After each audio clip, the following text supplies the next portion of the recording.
প্রথম ঘর কোনটা? কে বলবে? এই ঘরের খবরটা কে দেবে? পৃথিবীর প্রথম ঘর হলো কাবা। এটা কে বলেছেন? কে বলেছেন? আল্লাহ বলেছেন। আল্লাহ বলেছেন বিসমিল্লাহির রহমানির রহিম ইন্না আউওয়ালা বাইতিন উদিয়া লিন-নাসি লাল্লাযী বিবাক্কাতা মুবারাকান ওয়া হুদাল লিল-আলামিন। আল্লাহ তাবারাক ওয়া তাআলা বলছেন, বিশ্ববাসী রে, তোরা কান খুলে শুনেলে, ইন্না আউওয়ালা বাইতিন, প্রথম ঘর হলো আমার, উদিয়া লিন-নাসি, ঘরটা বানিয়েছি আমি মানুষের জন্যে, বিবাক্কাতা মুবারাকা, এটা হলো মক্কা মুকাররমায়। আর ওই ঘরটা কেন বানালাম? ওটা দোকান বানাবো না, ওটা মকান বানাবো না, ওটা হসপিটাল বানাবো না। ওই ঘরটা কেন বানিয়েছি? আমি মানুষের জন্য বানিয়েছি, উজিয়া লিন-নাস। আর সেই ঘরটার কারণ কি?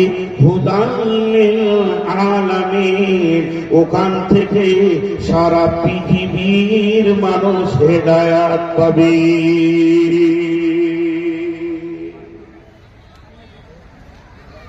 দু তিনটি কথা বলা হয়ে গেল। ঘরটা হলো প্রথম ঘর। ঘরটা কার? আল্লাহ।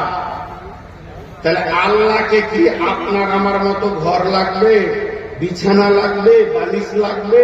জি না, আল্লাহ এগুলো থেকে মুক্ত। আল্লাহর কোন আসবাবের দরকার নাই, আল্লাহ আসবাব থেকে মুক্ত। ঝামেলা মিটে গেল। তো আল্লাহ বলছে, ঘরটা তো তোদের লেগে বানালাম, ঘরটা আমার, কিন্তু বানিয়েছি তোদের লেগে। এখানে ধরেন মাদ্রাসা আছে, মৌলানা ইসরাফিল বলছেন, কিংবা আপনাদের সদর বলছেন সবার, যে নূর মোহাম্মদ একটা ঘর বানাও। আমার টাকায় ঘর হলো, ঘরটা তো মাদ্রাসার ছেলেদের, ওরা থাকবে করবে। তো আল্লাহ বলছে, ঘরটা আমার, কিন্তু তোদের জন্য। কেন? জি ভাই, কেন? যে জায়গাটা বসে আছেন, এটা কোন থানা? রাউতারা থানা। তা এই মাটিটা রাউতারা না ওই মাটিটা রাউতারা? রাউতারাটা কই? আপনাকে রাউতারা যেতে হবে। থানার একটা অফিস আছে, গোটা থানার এরিয়াটা অনেক বড়, কিন্তু একটা অফিস আছে। আছে না নেই? আরে হ্যাঁ না বলে না? আছে। তাহলে সেই অফিসটাতে কি কাজ হয়? আপনি যে অভিযোগ করবেন, শিকায়াত করবেন, স্যার মেরেছে, স্যার আমার ঘর চুরি করেছে, স্যার আমার মোটরসাইকেল চুরি করেছে। সরকার একটা ঘর বানিয়ে দিয়েছে, ওই অফিসের ঘরগুলোর ভিতরে পুলিশদের থাকার জায়গা, খাওয়ার জায়গা আলাদা, কিন্তু আপনার অভিযোগের জন্য যেটা মেন টেবিল থানার, ওইটা একটা আলাদা। স্যার বলবে, বস কি হয়েছিল? বলে পাশের বাড়ির সঙ্গে আমার ঝগড়া, সামান্য পানির বুলকি নিয়ে, যে ও আমাকে মেরেছে, ওর ছেলে মেরেছে। বলে লেখ, তুই দরখাস্ত দে, ওটা আমি দেখবো। আল্লাহ রাব্বুল আলামিন বলেন, সারা পৃথিবীর বুকে লক্ষ কোটি আমার গোলাম রয়েছে, এদের কখনো বিপদ হবে, এরা কখনো কাঁদবে, এদের কোনো দরখাস্ত থাকবে। যদি আমার ঘর একটা পৃথিবীর বুকে না রাখি, আমি যদি অফিস না রাখি, তাহলে এরা কাঁদবে কোথায়, চাইবে কোথায়? মাবুদের ঠিকানা পাবে না। তার জন্য আমার আল্লাহ মক্কা মুকাররমায় একটা ঘর বানালেন, আর ওই ঘরটাকে সারা পৃথিবীর কেবেলা করে দিলেন। তাতে রাউতারার মসজিদ, তানিপুরের মসজিদ, রানীপুরের মসজিদ, কাটিহারের মসজিদ, ডালখোলার মসজিদ, আর আপনার কিনা সুদানের মসজিদ, নাইজেরিয়ার মসজিদ, আমেরিকার মসজিদ, বাংলাদেশের মসজিদ, ভারতের মসজিদ, সবগুলি কেবলার দিকে রুকুন করে দেবে। আমার গোলাম আমার কাছে চাইবে, কাঁদবে। এর জন্য আল্লাহ বলছেন ইন্না ওয়ালা বাইতি, এটা আমার প্রথম ঘর, উজিয়া লিন্নাস, এটা বানালাম তোদের জন্য। আমি এখানে থাকি না, আমি এখানে খাই না, আমি এখানে শুই না, আমার এখানে বিছানা নাই, আমার এখানে বালিশ নাই, আমি এখানে পান করি না। এই জায়গাটা আমার বাসের জন্য নাই, এটা করেছি তোদের জন্য। তোরা এখানে কাঁদবে, আমার কাছে চাইবি। এর জন্য আমি এটা বানিয়েছি, সারা পৃথিবীর মানুষ এটা চাইবে। তাই আল্লাহ তাবারক ওয়া তাআলা সূরা কুরাইশে বলছেন বিসমিল্লাহির রহমানির রহিম আল্লাযী আত'আমাহুম মিন জু'ইন ওয়া আমানাহুম মিন খাউফ। এই জায়গাটাকে ফালিয়াবুদু রাব্ব হাযাল বাইত, বিশ্ববাসীরে এই ঘরের রবের তোরা ইবাদত কর, এই ঘরের মালিকের তোরা ইবাদত কর।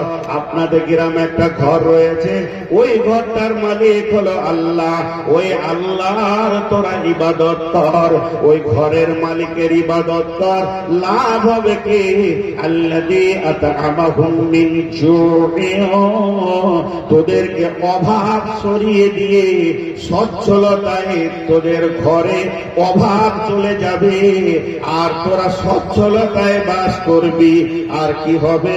ওয়া আমানাহুম মিন খাউফ, আর যখন তোকে কেউ মারতে আসবে, আমার আল্লাহ তোদেরকে আমান দেবে, নিরাপত্তা দেবে।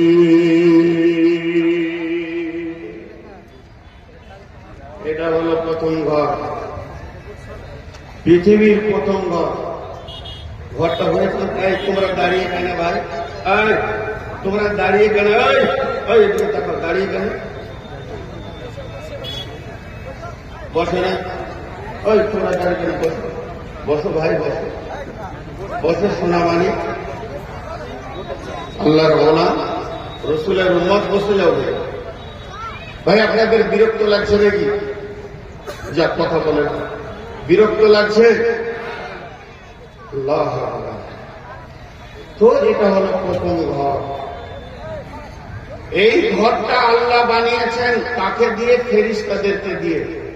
এর ইতিহাস দুটো পাওয়া যাচ্ছে। আদম আলাইহিস সালামকে যেদিন জান্নাতে বানানো হয়, সেই দিন কাবার তামির দেন, কাবাকে আল্লাহ বানান ফেরেশতাকে দিয়ে। ফেরেশতাকে বলল, যা ওই পাহাড়ের দেশে চলে যা, আমি ওখানে তোদের ঘর বানাতে বলছি। আর একটা তারিখ পাওয়া যায় ইতিহাস, যে আদম আলাইহিস সালামের জন্মের 2000-2500 বছর পূর্বে আল্লাহ বানিয়েছেন। এখন সারা দুনিয়াতে আল্লাহর ঘর তৈরি। চলেন আপনাদেরকে একটু উল্টা কথা বলি খানিকক্ষণ, 2 মিনিট। এগুলো যদিও উল্টা, পরে সিধা হয়ে যাবে, সিধা হয়ে যাবে। তো আপনারা একটু 2 মিনিট উল্টা কথা শুনেন। মসজিদের একটা ব্যাখ্যা আমি এরকম করছি, এটা হাদিস নয়, এটা কোরআন নয়, বুখারীতে নাই, মুসলিমে নাই, তিরমিজিতে নাই, আবু দাউদে নাই, নাসাইতে নাই, আর কোথাও নাই। ছোট্ট একটি কথা বলছি। কথাটা কি? ধরে নেন আপনি হাত মুখ ধুয়ে মসজিদে বসে আছেন, মসজিদে বসে আছেন, উজু করেননি কিন্তু পাক আছেন।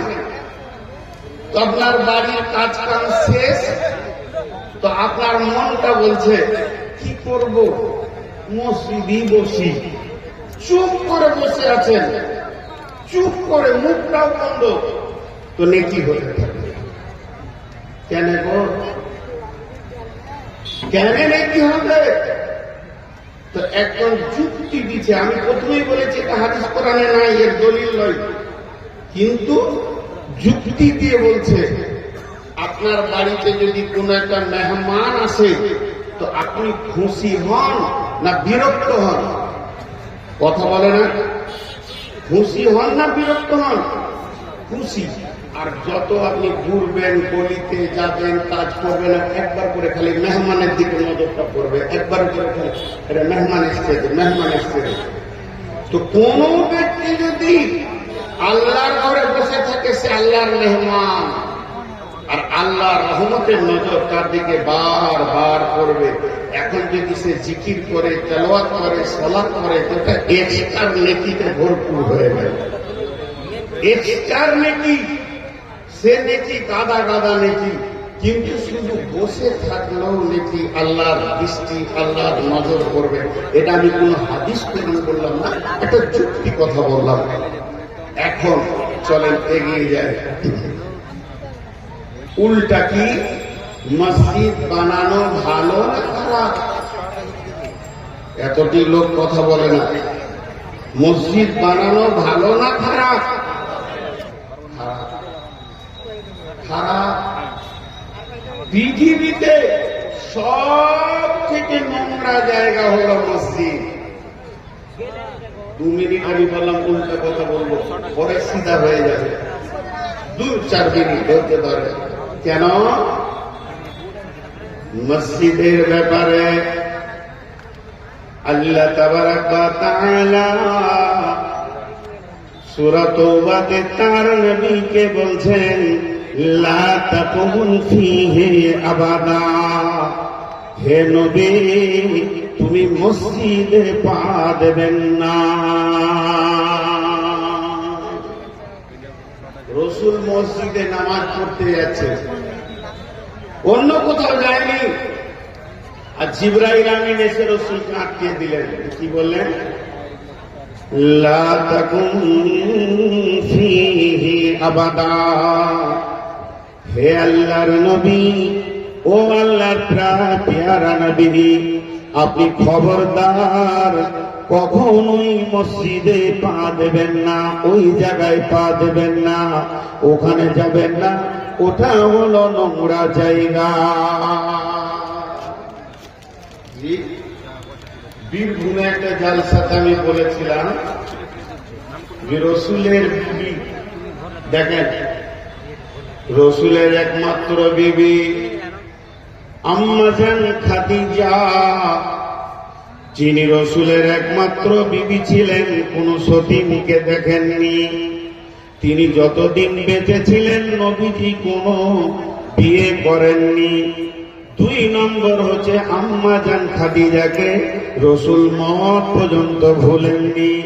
3 নম্বর হচ্ছে রসুলকে সমস্ত মাল দান করে দিয়েছিলেন আম্মা জান খাদিজা। 4 নম্বরে হচ্ছে গারে হিরাতে যিনি খাবার দিয়ে আসতেন তিনি হচ্ছেন আম্মা জান খাদিজা। 5 নম্বরে হচ্ছে জিবরাইল যাকে সালাম দিয়েছেন তিনি হলেন আম্মা জান খাদিজা।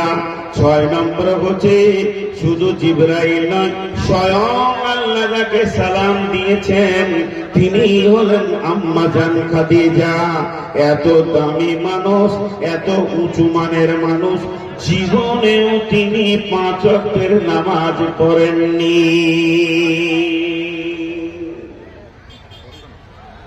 তাহলে তো আমাদের মা বোনেরা খুশি হয়ে গেল।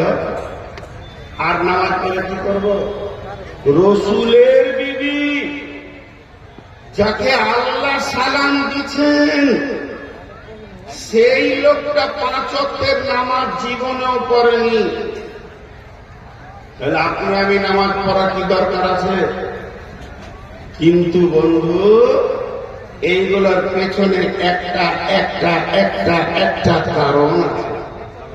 কারণটা যখন বলবো তখন আপনারই মুখ থেকে বের হবে, ওই জায়গা, এই জন্যই। সে কারণটা কি?